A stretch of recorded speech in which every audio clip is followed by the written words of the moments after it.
Welcome to Life Unrestricted. This is your show if you're sick of living a life controlled by food and exercise rules, and if you're ready to learn how to accept yourself and enjoy the heck out of life. My gig is about body image, femininity, self-worth, and resilience. Come on, let's walk side by side as we slowly step out of restriction misery and unlock our true selves. Your host, Merritt Boxler, is a former national radio DJ, freelance journalist, speaker, and writer with a passion to make women feel good in their bodies. This is a show brought to you live from Switzerland. Hey there, lovely radicals. Welcome to another wild ride on the Life Unrestricted podcast. This time I want to say thank you first. Thank you for listening. Thank you for subscribing. Thank you for your incredibly nice reviews on iTunes. You have no idea how much these help when it comes to the visibility of this podcast. So you're actively helping other women and men find this. And I think this is an important message. So thank you. And this week, I want to give a huge shout out to Nicole and Tracy. Those two have become Patreons of Life Unrestricted, and that deserves a special sort of thank you. Nicole and Tracy, you know that I'm very, very grateful for your financial support. It helps me to keep on doing this, to keep investing as much as I do, and your contribution on patreon.com/lifeunrestricted. That really honors my work, so thank you. And for anyone who's willing to consider supporting the show, please feel free and have a look at patreon.com/lifeunrestricted. Your pledge really means a lot, and of course you can cancel at any time. Feels good to say thank you, so I'll just say it again. Thanks, lovely radicals. You are the best. Before we get into today's conversation, I need to say a few things about ads. Because I must have let my guard down a little bit, and suddenly I found myself triggered again by some stupid ad with the underlying message that my body was a problem, not adequate. It wasn't a straight up diet ad, I think, or I hope I would have been educated enough to give that the finger, but it was an ad for a gym chain in our city. There was a woman with that quote unquote perfect body, you know what I mean? And even though I know that a woman who looks like this woman looked is probably either photoshopped, highly disordered with her eating and exercise, not half as healthy as she's made out to be, or all of the above. So I really had to take myself by the hand and think about my own story with having looked like that or something like that, and remember how even then I felt I looked terrible, and still it wasn't enough, you know, like the wrong impression we get that if we achieved that, then suddenly we'd be feeling better. And I know from experience that it's not true, but the message gets to us all the same. Sometimes when our guard is down, we fall back into that thinking again, and that happened to me as well. So I really had to stop and think back of that time when I thought, you know, I was close to looking like those people on the ad, and I was crumbling inside and I was miserable all the time. So I was kind of angry at the ad at the same time as I was kind of triggered by the ad, which may or may not sound a bit weird, but that's what happened. So yeah, it can be anxiety provoking when you're looking at a poster like that and you're still recovering as I am. So yeah, of course it triggered fear. It triggered fear of not being accepted anymore. Fear of what if recovering means that I will be in a position of not being accepted anymore. What if recovering means that I will be exposed as a fraud? You know, the old gremlin thoughts. They're hard to handle, but of course they're not true, so we know that. But it just, caused a little swirl in my head, and it made me think. Because as most of you probably know, there is little or no accountability in advertising. So the not so subtle ads targeting women and their bodies, they are literally everywhere. I once read a quote that said, Madison Avenue knows exactly that self-accepting women are poor customers. They also know exactly how to design their beauty and diet products, messages, and promotions to hit women where they feel most vulnerable, their appearance. So, as we have been steeped in this diet culture world for all our lives, we do not really question certain messages anymore, not unless we consciously decide to. For example, the statement, "Everybody wants to lose weight." That is rarely questioned, right? There's zero room for conversation on the subject of weight other than having to lose it, having lost it, or wanting to lose it, which is completely irrational and weird. And advertising of that sort that I just described is a gigantic promoter of body dissatisfaction in our culture. And even when the ads are not actively promoting beauty or diet or fashion products, it is still reflecting societal perception of women's bodies. Take car ads, for example, or electronic gadgets, and tell me, how often do you find yourself represented in them? Zero? Me too. From clothes that are promoted to quote unquote hide your problem zones, squeeze your belly in, or push your breasts up, there apparently always is a solution to a problem that wouldn't exist if we felt okay in our bodies and accepted that every body looks different. All of our breasts look different. All of our bellies look different, right? If we only saw that there's nothing wrong with us being different. Because the sad truth is that a population of women who think that their greatest goal in life is to be thin and beautiful and flawless, and by sheer logic never reaching that goal, this population makes great buyers. A rampant dissatisfaction with our bodies is good for the economy, and that's a sick fact. And I hope this makes you appropriately pissed and wakes up the rebel in you. So this week, I want to share with you an exercise I came across recently, one that I find really helpful when it comes to recognizing the harmful and self-worth destroying messages we keep getting all around us. Try and spend a day with a critical eye for ads and how they are related to weight and your self-esteem. Where do you encounter those ads? Notice how often they pop up. How often you see one when you're, let's say, going through a magazine, zapping around on TV, maybe on the bus, at the movies, at the grocery store, on the subway, or just on billboards outside, and of course, on your social media feeds. And each time ask yourself the quick question, how does this ad represent women? What is its subtle message? How does this ad make me feel? What am I inclined to buy or do after looking at this or hearing this ad? What's the great promise of the particular product or the message of the ad? And then ask yourself, how would you feel if you totally knew about how shitty this industry works, if you saw behind the message and were not tempted to blindly believe what you heard or saw? Tell me what you find. Because I try and do that all of the time, and Jesus Christ, it's not pretty. But it really helps me to see how terribly our self-esteems are being attacked all day. Because my determination to change the conversation only grows when I look at that stuff. So I can only recommend it, lovely radicals.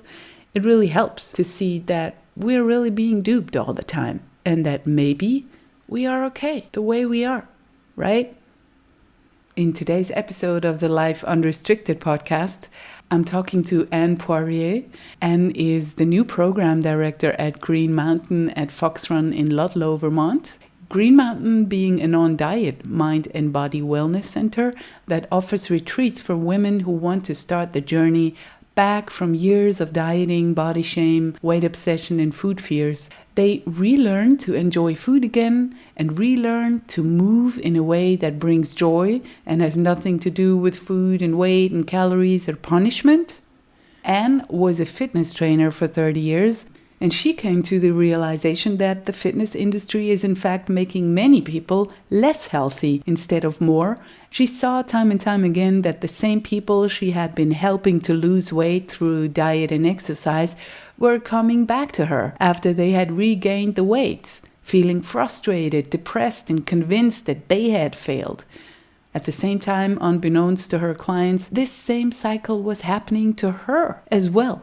Even though she did everything to look like the usual fitness professional, even though she tried modeling a quote-unquote good way of eating and exercising harder than others, she finally came to see that this way was no way of living, as it leaves everyone trapped in a vicious, painful cycle, and that it is time to think about sustainability and enjoyment in our lives again.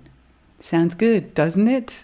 So, hi, Anne. Hi, Merritt. How are you? I'm fine. I'm very happy that we finally get to talk. Me as well. Looking forward to our conversation. If you've listened to my podcast, you know that the more I hear about other people's stories, the more hungry I become for other people's stories, because it's just so nice that we can all connect when we share and when we see how not alone we are, actually. So right. I'd like to dive into your body history. Can you share with us what you felt like in your body when you were a child? Absolutely. I grew up kind of as a tomboy. I grew up in a restricted environment, definitely. Food was prepared and was expected to be eaten. It was all healthy. There were no sweet foods in the house, really. Very overseen by my mom. She had a menu on her. She still does to this day. She's 89, going to be 90 next month, and she still has her menu on her fridge. And so we knew exactly as kids what we were going to be eating every night. So there were nights where I would ask friends if I could eat over and avoid going home. But it was just the way that we grew up. And so it's no wonder that at age 11, I remember very distinctly the moment that I sat down to the dinner table and had half of what I normally would eat. Very proud of myself. I remember marching up the stairs, closing the door to my room, and starting to do sit-ups. It was the distinct moment where I put the pin on where my anorexia started. This was in 1975.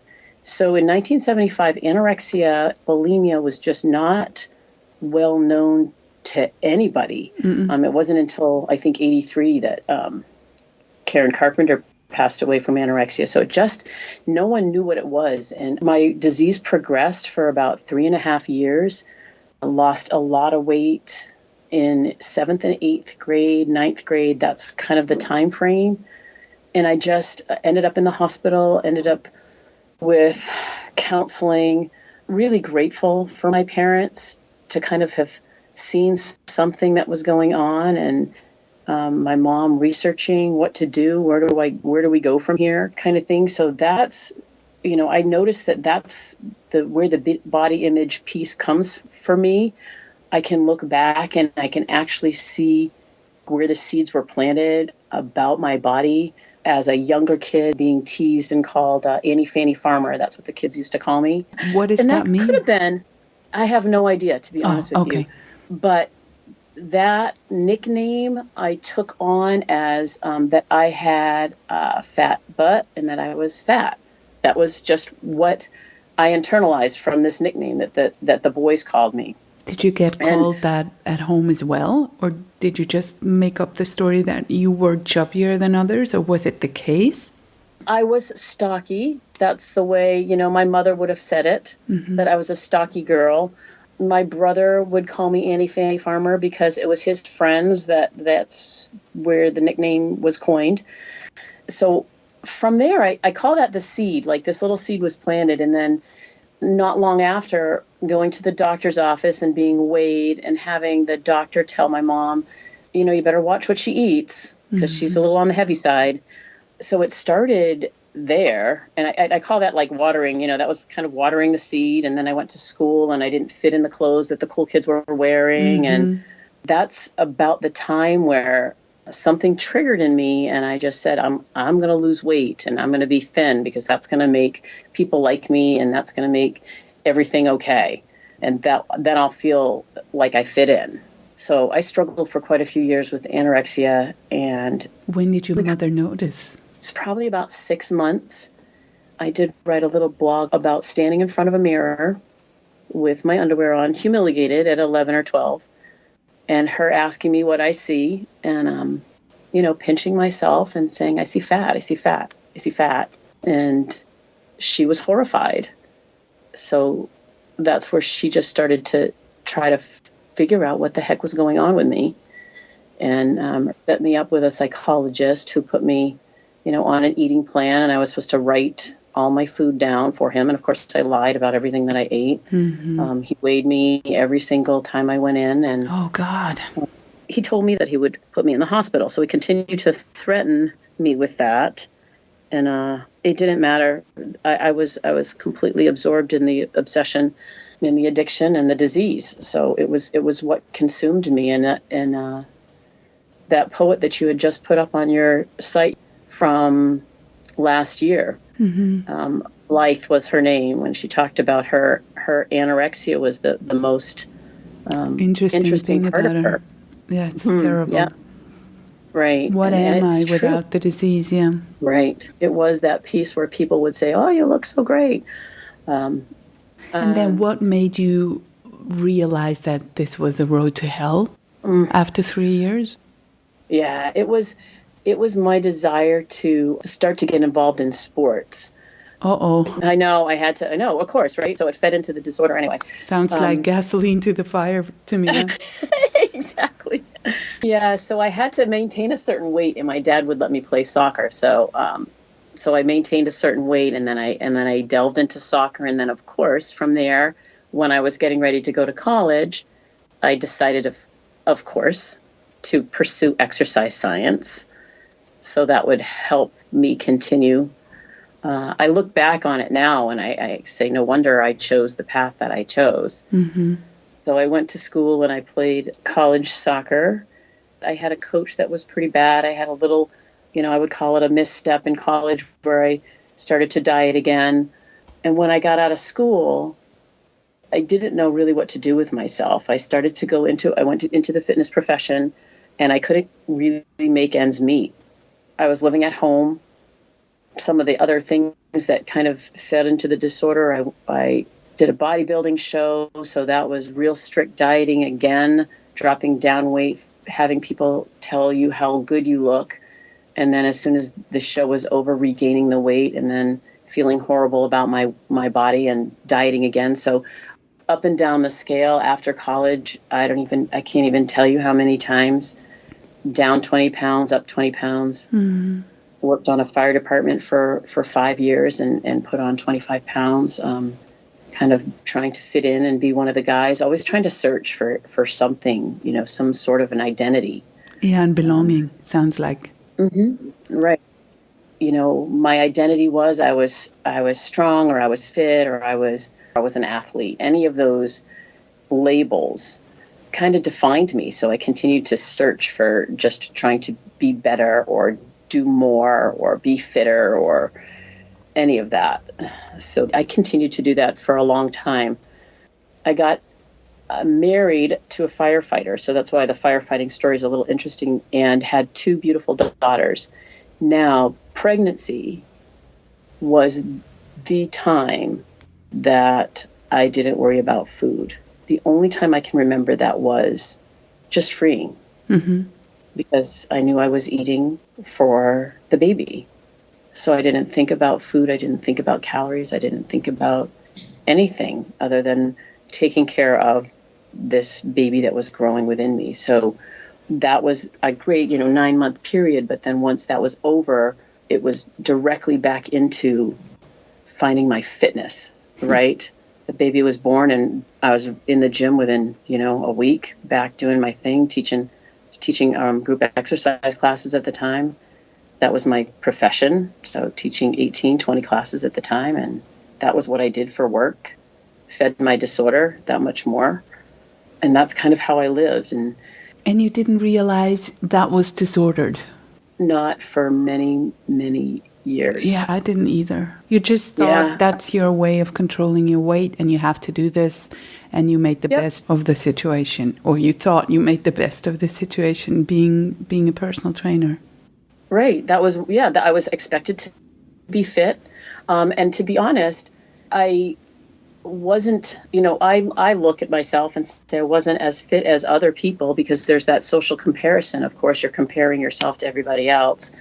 And as a group exercise instructor, or at the time it was an aerobics instructors in the 80s and the 90s, that was the days of leggings and leg warmers and thongs and all that stuff, the Jane Fonda era. Mm-hmm. And it was, always comparing myself to others, not really looking good enough, feeling okay because at least I was strong and capable. And that was a place that I felt comfortable, was teaching a class.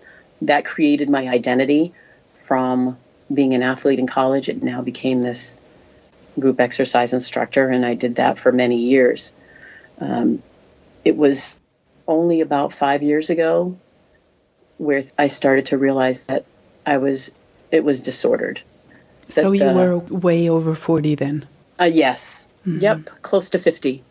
And I look back, it's no wonder why I did what I did throughout my whole life, in order to stay the same weight, go up and down and then finally land at the same weight. They'll go up and then go down and then mm-hmm. land at the same weight. It just didn't matter. And to realize that, this dieting is just not working. But why did it take so long, and what was it that finally opened up the button for you? I think there were two different things that really started me thinking that this is not right. One was that my body was breaking down. I had some knee surgery in college, and my knee was getting really painful. I was continuing to run. I was continuing to teach classes. I was not listening. And my knee was starting to prevent me from actually doing my job. It was getting to be a point of real concern. So I went to a doctor, and he said I should stop exercising. Worst thing that anybody could tell you to do in my brain. So I went to another doctor, and he told me the same thing. And so I continued to run and continued to beat my knee up. And then I finally went to another doctor because I wanted to be able to do my job. I was very stubborn, very stubborn. Yeah, sounds like. Yeah. And it was a doctor who worked with some Olympic skiers. So he understood my mentality of movement.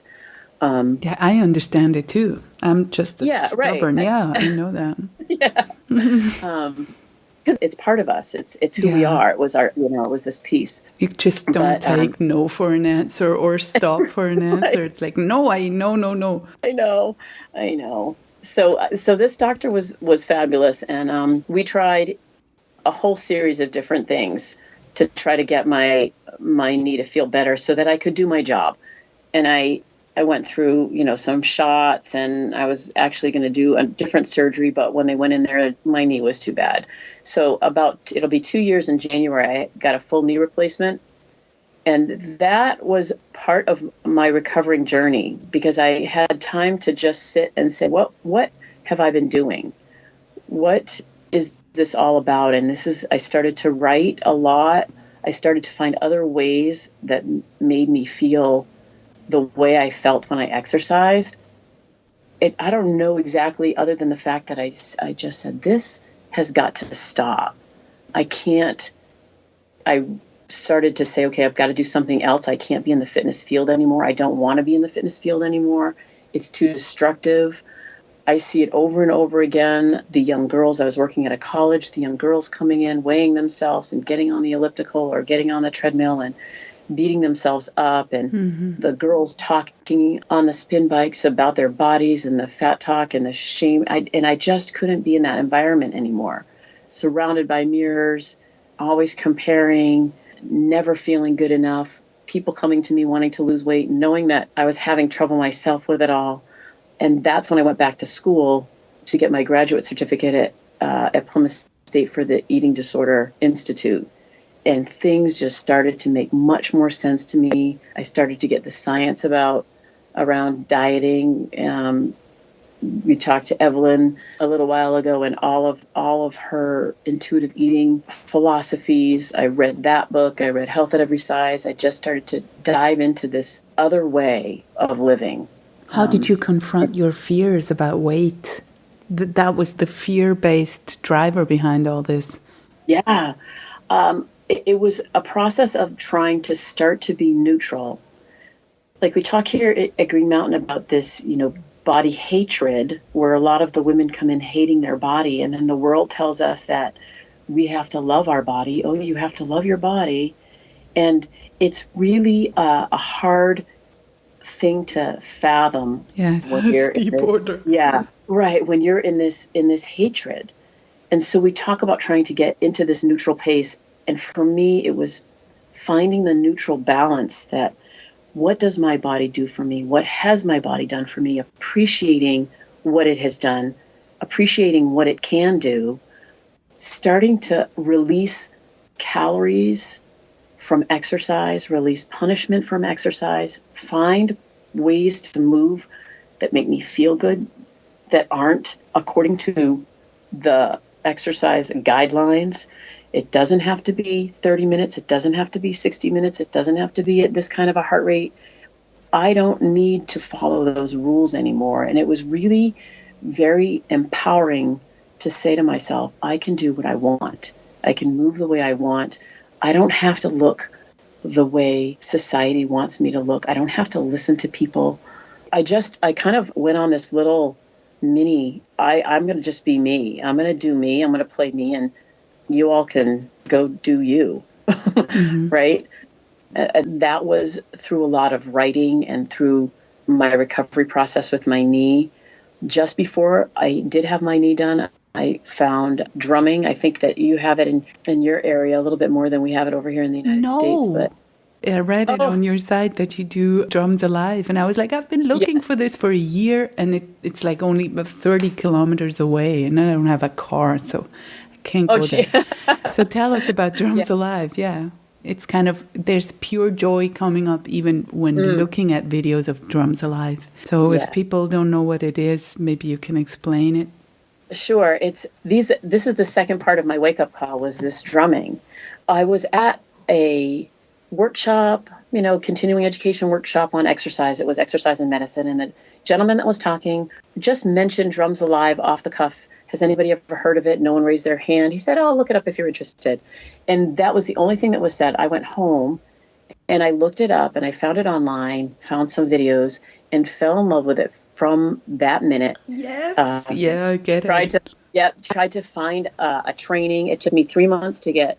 And of course, I went right into full training mode. So I went and I got as an instructor. And then I went and I worked with the founder, Carrie Eakins, who's from Germany, to become a master trainer so I can help with training people, around the country. But when I took the first Drums Alive class, it was the very first time that I wasn't thinking about how hard I was working. I wasn't thinking about the calories I was burning. I wasn't thinking about the intensity. I wasn't thinking about anything, but I was just in pure joy and having just more fun than I've had in a long time with movement. And I knew that this was something different. So it's to describe it a little bit, and people just kind of have to Google it and look on a video. Yeah, it's worth it. It's worth it. Yeah, it's a bucket or a basket or something, and we use an exercise ball and regular drumsticks, and we just move. So it's music and drumming and movement. So you're putting all these great modalities together. There's lots of research on drumming and the brain, drumming and addiction. So Green Mountain, it has been great here for the women because all of a sudden they're just enjoying having fun and realizing that exercise doesn't have to be this 4-letter word. For a lot of our women, it's not something. They've had more exercise trauma than anything. And to be able to find a movement that's just more playful and joyful, and that's what our goal is. And that's my mission now, is just find something you like to do. It doesn't matter, step outside the box. Do you like to garden? Get outside and garden. Do you like to play with children at a playground? Go borrow some kids if you don't have any of your own and play at a playground for an hour. I had an amazing guest, Kathleen Bishop, and she told me she started to hula hoop. I found that hilarious and very inspiring, because I don't even know if I could do it, but it certainly gets you out of your head. Yes, it's fun, and finding different ways to just have some fun. We've created another class called Play Fit, where we do hand clapping games. We do some like volleyball with a little plastic ball. We do a little bit of drumming. We do hula hooping. We do some hopscotch. We do some skip it, which is an old game where you kind of jump with a little ball on your foot, and just trying to bring back some fun in moving. Yeah. I'm just a regular djembe drummer, and I'd like to go into real drums. I find drumming so extremely empowering, and it really gets me out of my head. And I like, maybe it's my aggressive nature, I like to hit stuff and rhythmically hit stuff. It just gets the juices flowing, and I feel powerful. And on the elliptical, which is my torture machine, I don't feel empowered at all because it's the thing that has me in its grip, and whatever calorie count it tells me is ruling over me, whatever time count it tells me is ruling over me. And I don't think anyone thinks this is fun, going to the basement and disappearing onto the elliptical for an hour. I mean, And I really recognize myself when you talked about the gym and everything. Because, I don't know, it's hard to recognize the subtle ways in which we have become trained to judge bodies, especially our own. Yeah. And I remember exactly how when all of these ideals were presented to me, be it in magazines, at the gym, or in the movies, it must have been that they crept into my subconscious and turned my own reflection in the mirror into a deeply flawed thing, a project that I needed to be starting to work on to be accepted. I didn't have these ideas when I was born, but I certainly, when I grew up, these got internalized totally. And I also remember how I started to compare myself to every other woman, especially after I joined the gym, when I was forced to look at myself in the mirror all the time, because it's there that I started to get this laser focus on all of my body parts. You probably know exactly what I'm talking about. Yeah. And that's where I learned that my thighs and my butt, when they jiggled, that was quote unquote disgusting and had to be fixed. Yep.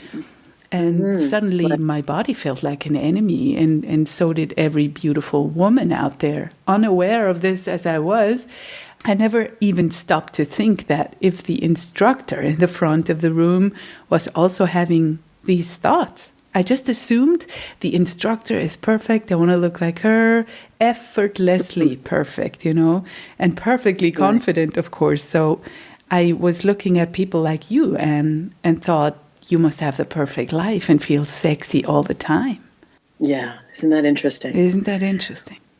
We do look at others and we have our own perspective of what their story is.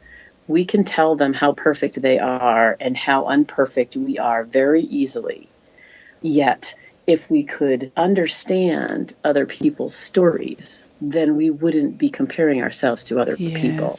Of course. Because we just don't know. We don't know what that instructor's life is like at home. We don't know what she eats or doesn't eat. We don't know what demons she has in her brain, what negative self-bashing tools she uses, or why she's in the job in the first place. Yeah. Exactly. We just don't understand other people's stories. And that's part of, I think, the realization that everybody has a story, and that we compare like our worst parts to other people's best parts. Did you ever hear that saying, we compare our insides to other people's outsides? Yeah, right. I love that one. Right. It's so true. Yeah. Yeah, it's anytime we start to compare, it's just going to decrease our own self-worth and self-esteem. Anytime that comparison pops up in our brains, to stop and to say, okay, wait a minute, what's their story? What am I comparing to? Do I really want to be that person? Do I want that body? What is that going to do for me? How is that going to change what's going on in my life right now? Really starting to question. I wasn't as self-aware at all back then. I remember when I was 20, I was like desperately trying to look like other people. I wasn't even asking myself these questions. Right. It was just my way of, quote unquote, motivating myself. I thought I had to do all that. And I saw how popular people were that looked like that, quote unquote. And then I just tried everything. And that's why I'm really, really glad to have this discussion with you, because I usually get pretty annoyed when exercise gets talked about, because it's always the same thing about, people have to get off the couch and work up a sweat, and more is better and harder is better. And we see what's going on in gyms and how this ideal has morphed into something almost robot-like, certainly not how women are naturally supposed to be with their body and body fat percentage and everything. But it's the only way that exercise ever gets talked about. And I really like your approach to teach other people to relearn joyful movement. And for now, I just want to focus with you on the other side, the bad side of exercise. I mean, the fact that the way it is being promoted by fitness magazines and gyms these days, that's leading many, many people away from health and into, compulsive habits that are solely tied to looking a certain way, to burn calories, as you said, to punish, to repent. And you are very familiar with the inside workings of the fitness industry. And I just want to say for everybody to know, when I started out being sporty, from being a quote-unquote overweight teenager, I started to be sporty. And I remembered when I swam like 6 laps in the Olympic pool, I felt like an Olympic winner. And when I took the bike to work, I felt like the super sporty fit girl. And then it started to mess with my head, and subtly, it didn't change overnight and I got obsessed and working out like a crazy person. Not at all. It was like just slowly over the years, it started to be always more, always longer, higher intensities, higher frequency of going to the gym. Why not go every day? And, it just started to pile up and got more and more and more. And I don't even know. There was a short time when I had joy in my movement. But after that, because that didn't change my body at all, so I had to go at it harder. So I really don't remember the feeling of exercise ever being a joyful thing. It was just a means to get the weight under control. And so I wasn't even aware that exercise was totally married to food in my head, to calories. And that was the only reason why people would ever exercise, right? So I didn't get the whole memo about movement in my life ever. It went from nothing to being okay for a very short time and then into compulsion. So I don't even know how to, address this, because I see many people, even men, and I know them personally, who are in way over their head with exercise and, triathlons and or hours at the gym, or women who spend hours on the elliptical. I don't know how many hours a week, but certainly in a compulsive way and very much related to their body. And I don't know why that doesn't get talked about at all, that exercise can become very, very destructive. It's always being encouraged and not ever talked about on the negative side. You know what I mean? Yeah, exercise is good for you, and you're supposed to exercise. And that's what being healthy is all about, is if you're exercising, then you're healthy. That's what everybody says. Right. Yeah, and it's completely disconnected. Exercise can be a part of life, but, where does it cross the line to becoming obsessive? And where does it cross the line to be taking up all of your time and all of your brain space and all of your energy?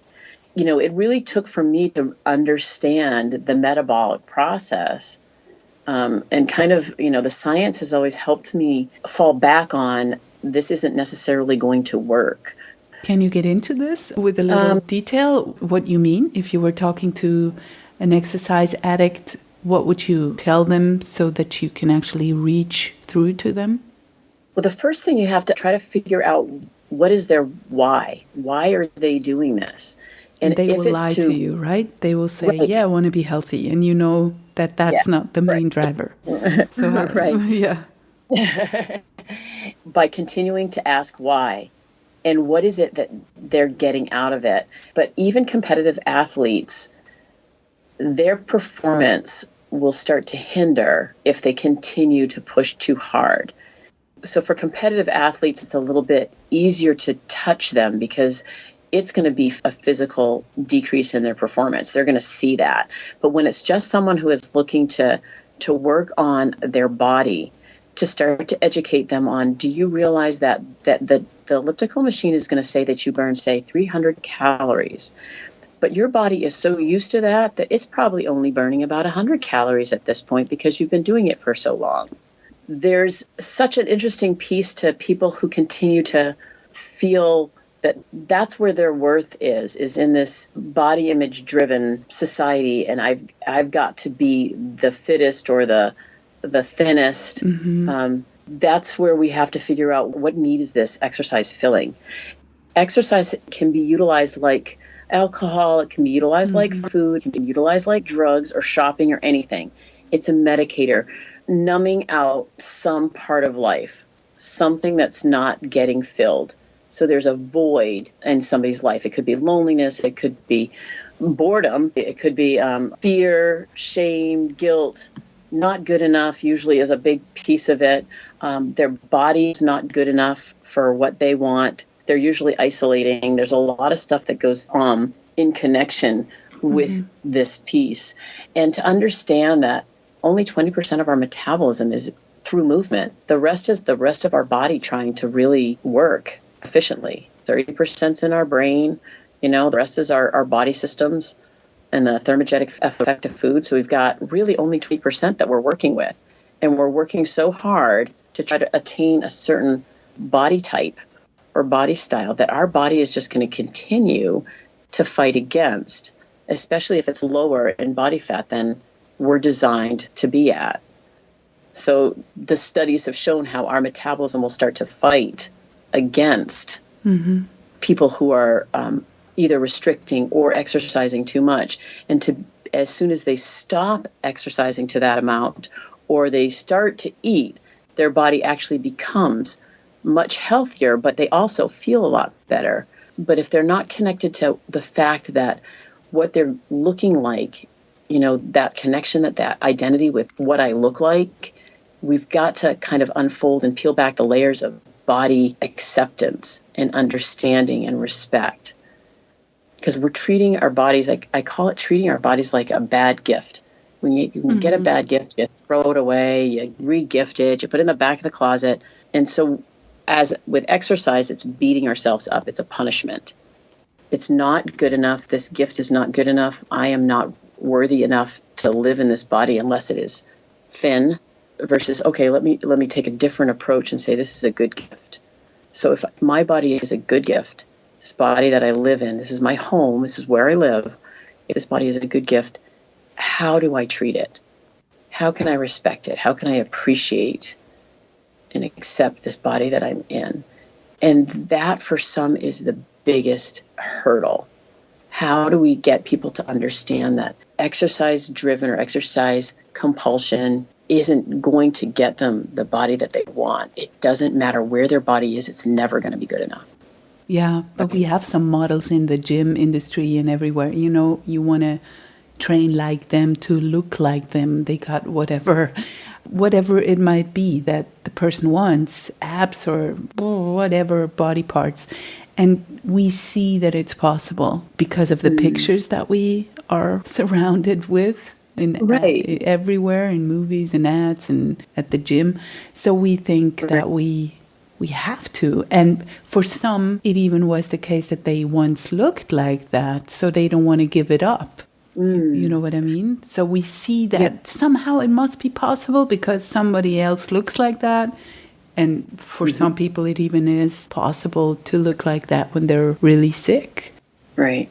But then we have to think back on our own uniqueness and our own genetic blueprint, because we can look at somebody and want to have a certain part of their body, but our body is not their body. And we can't have anybody else's body. Unless you're an identical twin, really. That's the only way that you have a genetic, identical blueprint of yourself.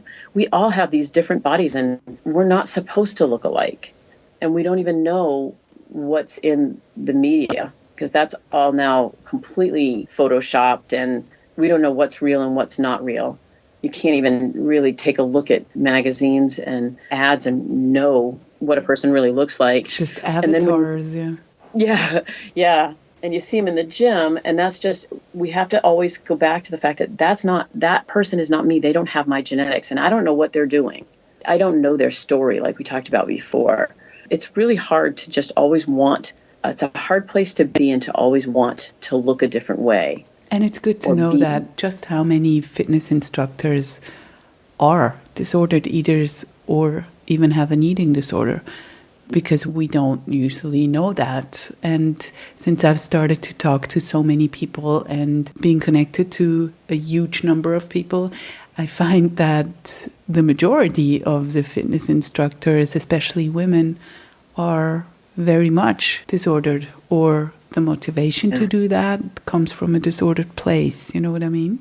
Right. And I really think it comes down to the point of the person is, I was just talking about this morning, sometimes we have to hit that rock bottom to realize that I don't want to live like this anymore.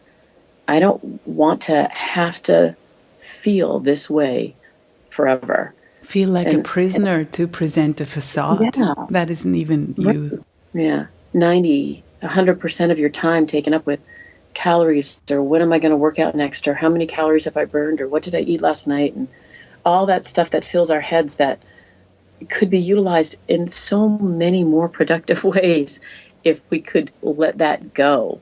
You know, that constant tape in our brain that goes and goes and goes over this nonsense about calories and hours in the gym and heart rates and like numbers and what's the scale say and how much is how by percent body fat and all the numbers. I tell them just to go away. I don't want any numbers in my life anymore. But why are women bonding over this everywhere? That's so frustrating.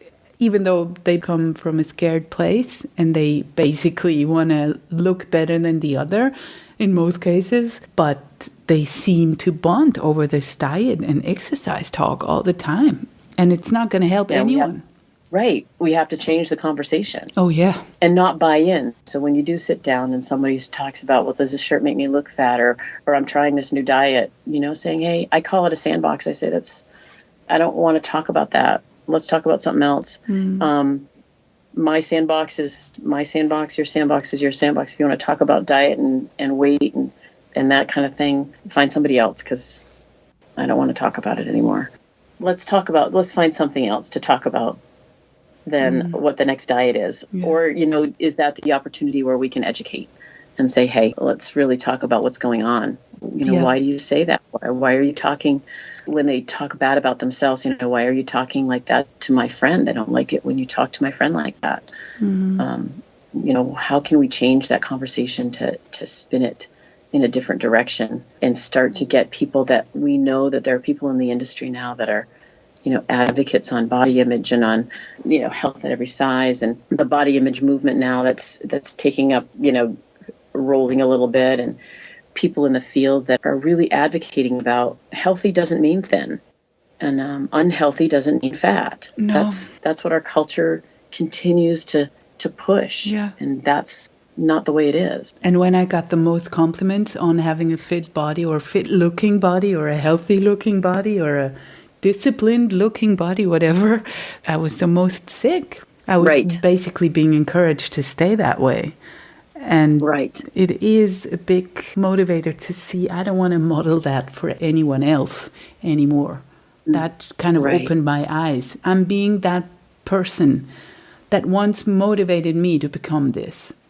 And I don't want to motivate anyone else to try to be like me.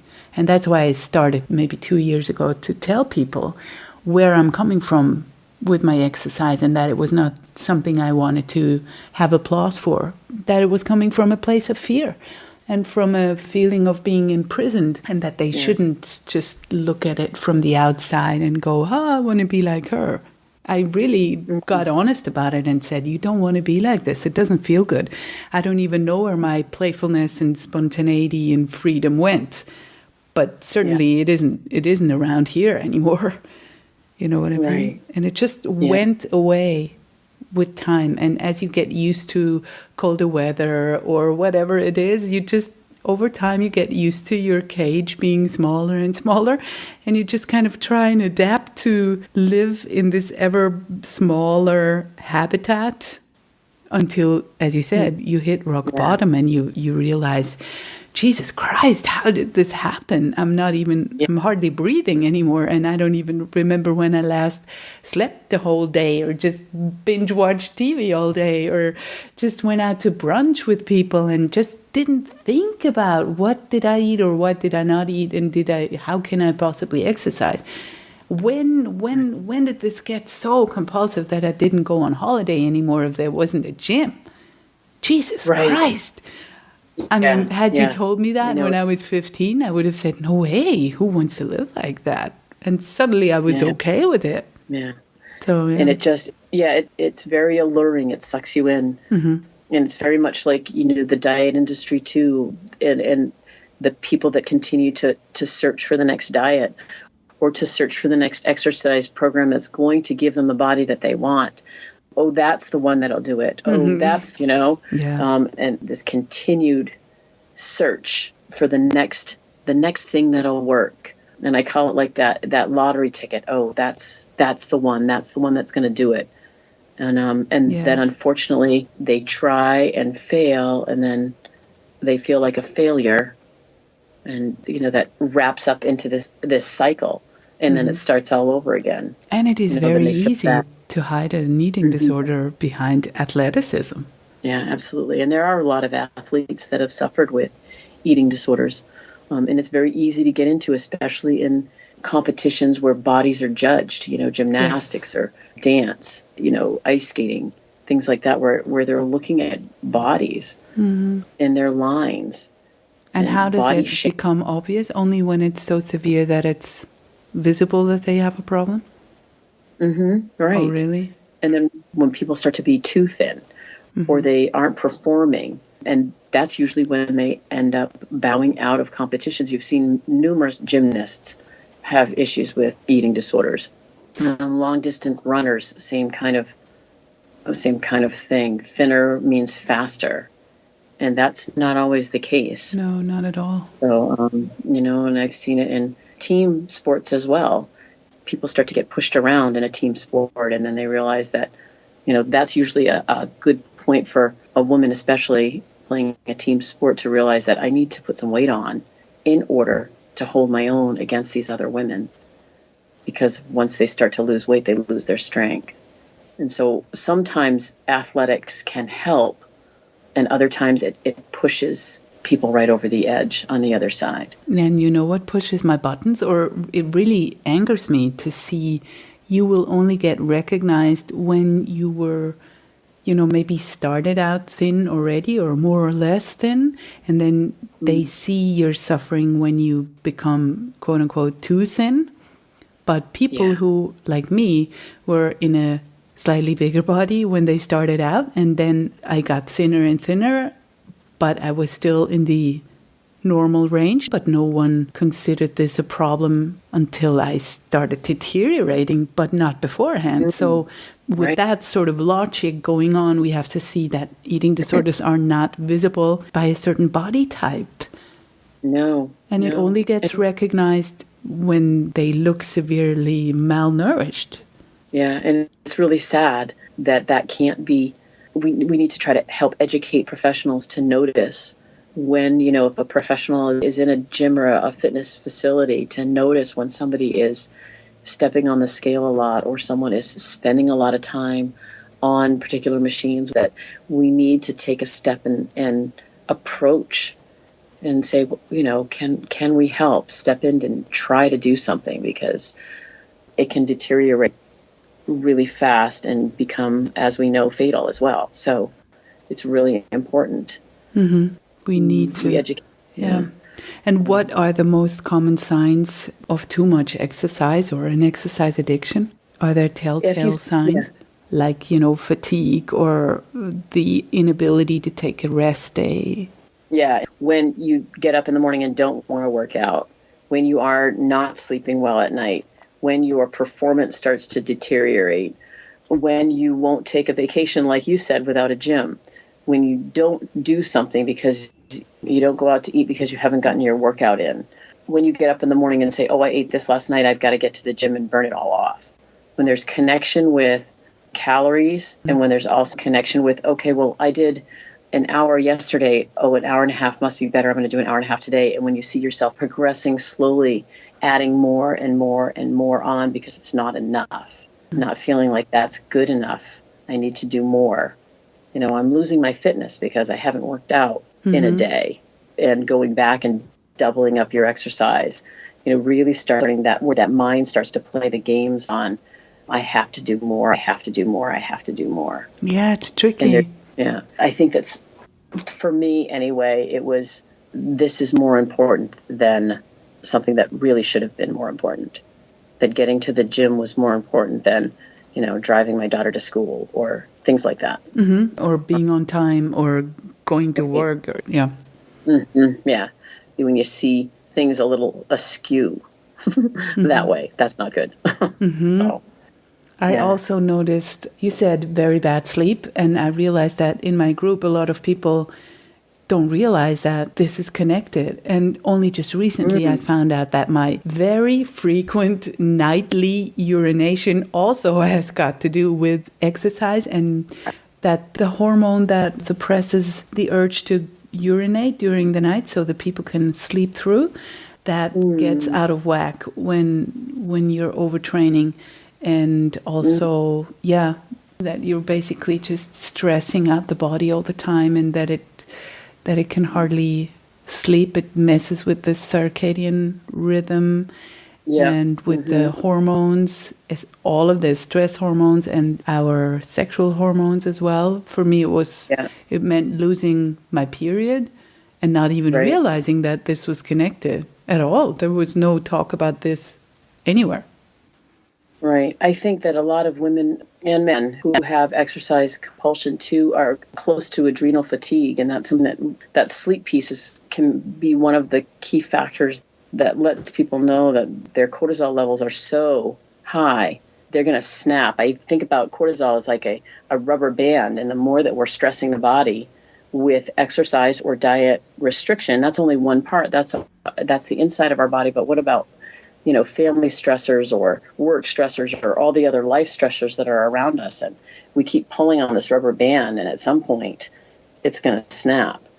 And our body's not even able to slow down and sleep at this activation of this cortisol in our body. So, and that's where we recover. That's where we get our energy. That's how we can function the next day, is when we're not getting that, it's more and more problems for us. Yeah, and I heard that the even worse cases don't even have high cortisol anymore because it's all depleted, and then they have low cortisol again, and the body makes up for that with other hormones and tissue and everything, and it just starts eating away at them. And that might not be visible from the outside, but it's happening on the inside, and we still kind of go about exercise as if it were a great de-stressor all the time. But that's just on the mental side. And on the physical side, it's not a de-stressor at all. Right. I know. It's something that we really have to start to talk about in the fitness industry, so that people start to realize that what damage they're doing to their body when they're taking exercise to an extreme and not getting the rest that they need, and not taking care of themselves, because this is going to create problems as they get older. And a lot of times that's what happens, is right now, the here and now, this feels good. People admire me. People think, I'm dedicated or I'm strong. And what happens down the line? What happens in 10 or 20 or 30 years? What's our body going to look like then? What is usually happening to a body when we stop this over-exercising? When the body starts to recover. For me, I know that I put on a little weight, that's always a hard thing to see, but it's probably only me that sees it, if that makes sense. I notice cares about it, yeah. Yeah, right. I notice that I am heavier, but if I look at my body right now and I look at the body of me as a kid before all of this exercise, dieting, calorie counting world happened to me, my body is very similar to what I think I genetically should be, if that makes sense. So I know that I can live my life now moving, doing what I want for movement, eating what I want, and being happy in this body that does so much for me. Yeah, the And I one have that you were given initially. So it's right. basically the key to everything is accepting what you once wanted to change. You know, the initial point when you decided you have set your goal on molding your body. And the key to freedom is accepting and going back there and accepting the body as it is and as it wants to be. Yeah. And I'm not surprised that this is the hardest part, even though it sounds like such an easy part. But we're so used to seeing all these messages around us that it seems like not an option to accept ourselves, especially when we're at a higher weight genetically. We become so afraid of that. And I wonder if it's really, you know, maybe the cure to face that fear. As they say, maybe the treasure that we are looking for is in the box that we are afraid to open. Yeah. You know what I mean? And it's within inside us. Yeah, and the box that we're afraid to open is the gaining weight part. But I think there's so much other stuff in this box that we don't even realize we're missing anymore. Yeah, it's our body is our home. It's a shell, but it's not who we are. It's not what we bring to the world. It's not our own uniqueness. It is just the house that we live in. Mm-hmm. And you said what we bring to the world, that brings up a whole entire other story, how women are being trapped and feeling powerless because they're always eternally focused on a body they don't yet have. And they think that once I have this body, then I can start living. And, you know, we go after this female body ideal that is currently the ideal because it changes all the time, but we don't see that. So we go after the current ideal and we don't really live because we have this thing that eats up 70% of our mental space and our physical energy instead of going out into the world and being powerful. Right.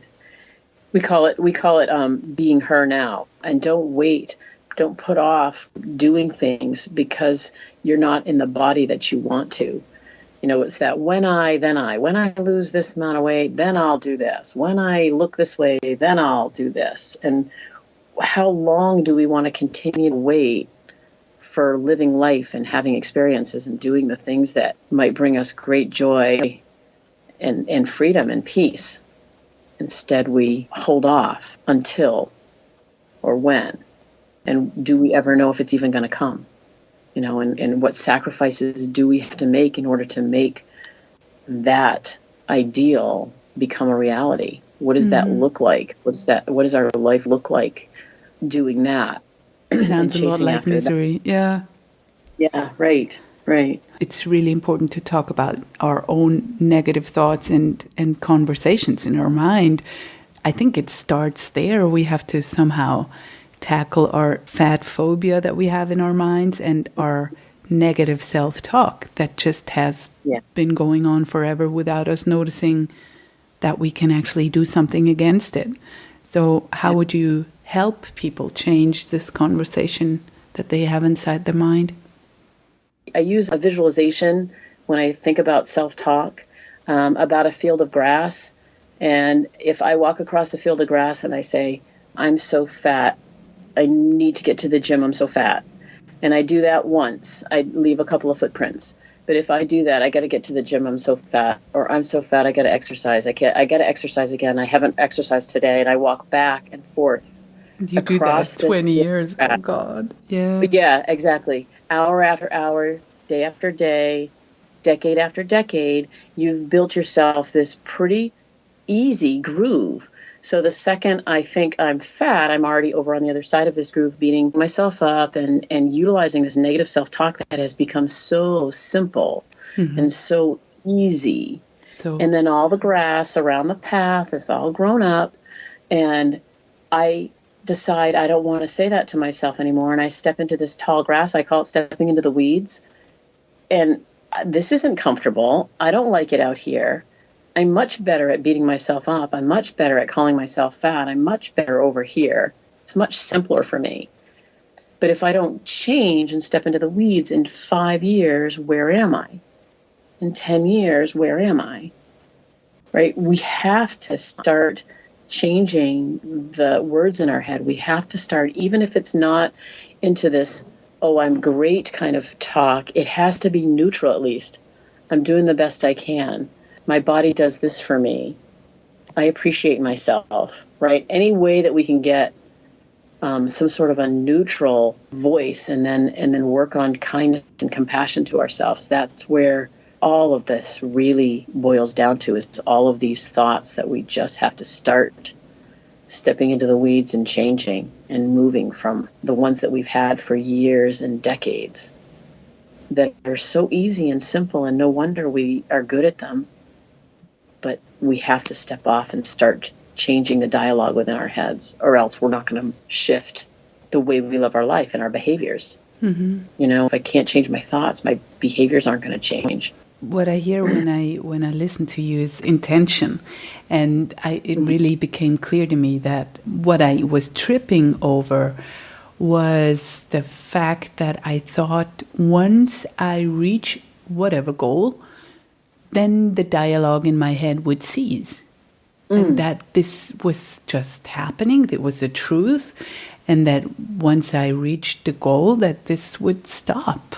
And so it was just basically doing the same stuff, hoping that it would one day be a kinder voice, and not really realizing, because usually people don't tell you that unless you kind of break down and go into therapy or whatever.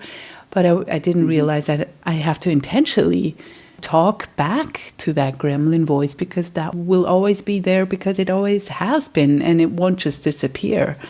And that was an eye-opener for me, that it has to be an active thing. It doesn't just happen. And it doesn't happen once you're thinner either, because I went down that road and I was very disappointed that it was just the same voice, still the same voice. Yeah. It starts with us. And you said that very beautifully with that grass field. That picture is really good. So I wanted to touch on so many things, but I'm really interested in you mentioned firefighting. You were a firefighter? Yes, I was looking for something. Yeah. I was the first female in Salem, New Hampshire, and I worked there for 5 years. And it was a good experience for me. As speaking of fear, you know, doing some different things outside of my comfort zone.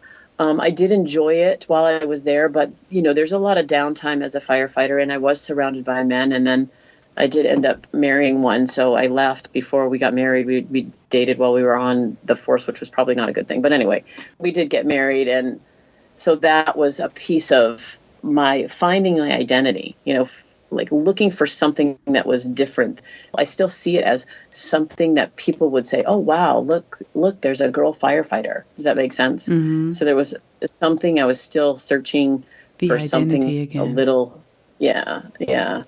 And I see that repeat over and over and over in my life with doing things that are out, you know, completely, you know, off base. I was a surrogate mother. I delivered twins for a woman who couldn't have babies. I, you know, just took up running at, 45 to run marathons because I hadn't done that yet. And that was an exercise compulsion. But what could I do? What was I searching for?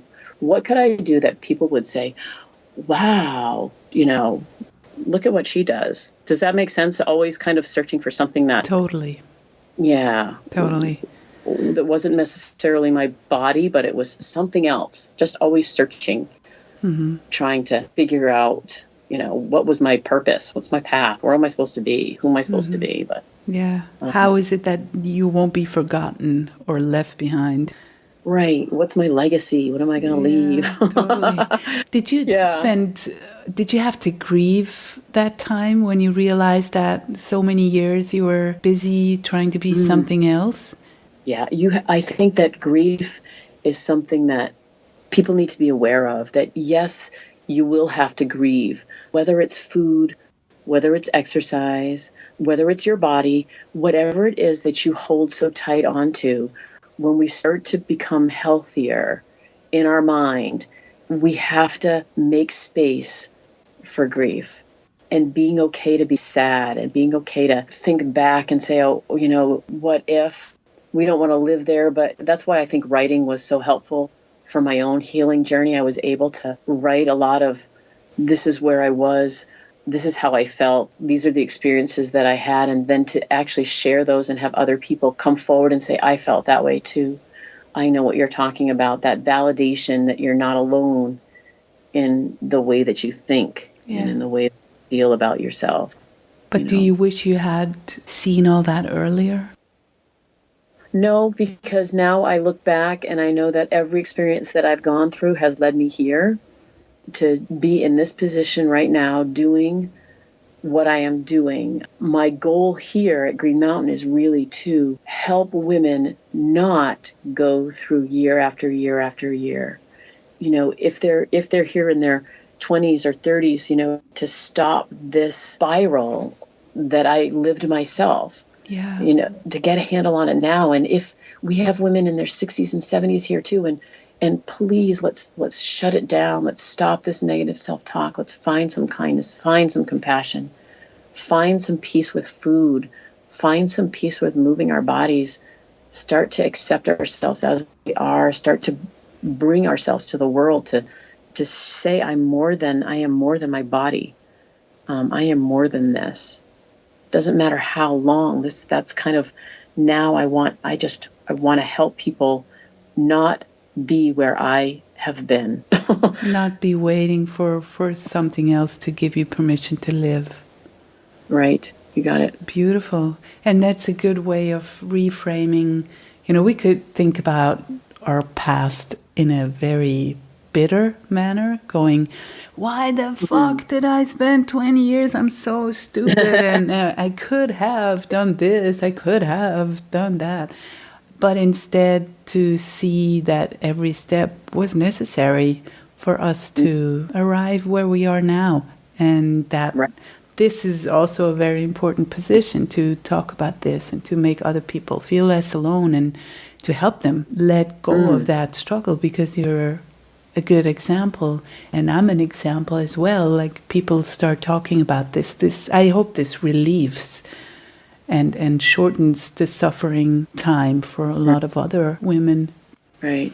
What do you Live do now? Yeah. Do it now. Right. Exactly. So what do you do as director at Green Mountain at Fox Run? Well, I kind of oversee the nutrition and the culinary and the fitness moving departments. I teach classes here, which is my favorite part, just being part of the women's lives. My favorite class is what we call Success Beyond the Scale, which is a class that talks about, getting rid of a scale and finding other measures. But we really delve into why diets don't work, what goes on physiologically in the body, why it's so hard to diet, and why diets are not the answer. And that we hope that they leave going home and getting rid of their scale, never wanting to go on a diet again, and to start to appreciate themselves. So I do some body image classes here as well. And I do the drumming, which I love. So I do a lot of little different things. And then I just kind of oversee the programming and make sure that women get the foundation that they need to move forward in their life and not hold themselves back, giving them confidence. When you look back like 5 or 6 years, how would you describe the difference between your life then and now? I am so much more at peace within my body, which is a gift that I never thought, to be honest, I never thought I would be. I realize I fall back on the science a lot with myself and the fact that I'm doing what I'm meant to be doing, I guess. So I think the biggest word I would say is peace within myself, My negative self-talk is, I've walked into the weeds much more, and my negative paths are kind of growing over. So that's a real good piece. I move my body when I want to move my body, how I want to move my body. I'm not dictated to intensities or times or amount or any of that. I'm enjoying finding ways to move my body that feel good. And I'm just at peace with food. I can eat something and not wonder how many calories is in it and wonder when I'm going to get to the gym or any of that. I'm living a much more freer lifestyle. And mindfulness is a big key component of it. Just being aware of when things come up and being aware of my own old pathways that want to come back and say, I call my inner voice my mini me, and sometimes she just kind of comes knocking at the door and saying, you really shouldn't eat that, or, you should get to the gym, you haven't worked out in a few days, or whatever it might say, and just to be aware of her and say, hi, how are you, and why don't you get on a plane and take off and travel somewhere else for a while, because I got this. Yeah, that's the intention again. Right. Very, very, very good. And it took some downtime for you. That's an important piece for me, to see that there is a time where we have to let go and maybe not exercise for a while and face that fear, and then with a newfound freedom reapproach things. So for you, it was the knee that kind of stopped you. For someone else, it might be total exhaustion or loss of menstruation or whatever. Maybe they just came to the realization themselves. But would you say that letting go for a while was crucial? Absolutely. I think that was the only way that I was able to reconnect with myself in a different way. That I wasn't connecting myself with that fitness professional. I was just connecting with myself as Anne. And I think that being down and realizing that I was sleeping and then I felt okay. I had energy. My brain was clearer. Some very interesting connections came out of my downtime with my knee. And I took more time. All I did was my rehab to make sure that I was going to get my range of motion back and be able to do what I want to do. But I didn't jump back into exercise even when I probably could have. I just started to move my body, like I said, in just different ways and what feels good, and just a new outlook, complete new outlook on moving itself. I try to stay away from the term exercise altogether and just, how do I want to move today? Gym and exercise are kind of triggering words. Yeah, right. They are, for me anyway, just move in a way that feels good and does empower me and make me feel happy or joyful or strong. So that, that too, I think that's important to know, that sometimes I just want to feel strong. So those are all movement modalities that feel good to me versus have tos or should dos or need tos or any of that. I think you're a real inspiration, and it's really encouraging for myself also to talk to you. And I think every girl who's on the slippery slope into exercise hell should have a talk to you, heart to heart. And then what a wonderful world if all the women could just accept themselves as they are and do what they really want to and not more. That'd be good. Right. Yeah, wouldn't it? We can start that little movement. Yeah. Thank you for sharing your story too with me a little bit, and knowing that you're not alone in this spiral of exercise, and knowing that, letting other women know that there's a way out. Yeah, that was important for me, because I know so many that are struggling with this, and that's why I found this discussion so inspiring. And I want to let people know where they can find you if they want to talk to you or work with you. Oh, sure. At Green Mountain, my email address is ann.poirier@fitwoman.com. And that's where you can reach me at Green Mountain at Fox Run. I do some intuitive eating coaching. I was trained through Evelyn to do the intuitive eating coaching, because that really helped me tremendously in my recovery process. So I do a little of that as well. Wonderful. And I will leave the Green Mountain at foxrun.com as well, so that people can have a look at what you're what you're offering there, the wonderful things that you do for women. And my final question is always the same. Here it is. What would you like to be remembered for, Anne? Joyful, childlike play. Oh, I love it. I love it, especially the childlike. It so resonated with my soul. Thank you so much for your time. This was very, very insightful and valuable. Thank you. Thank you very much, Merit. I appreciate you taking the time with me as well. This was today's dose of badassery from Life Unrestricted. Find the show notes with links to everything we mentioned in this episode over at lifeunrestricted.org. And if this show is making you feel good, awesome, make sure to subscribe and please let others feel good too. By leaving a 5-star review on iTunes, you'll help make this show more visible and therefore more accessible for others. You're the best. Thanks.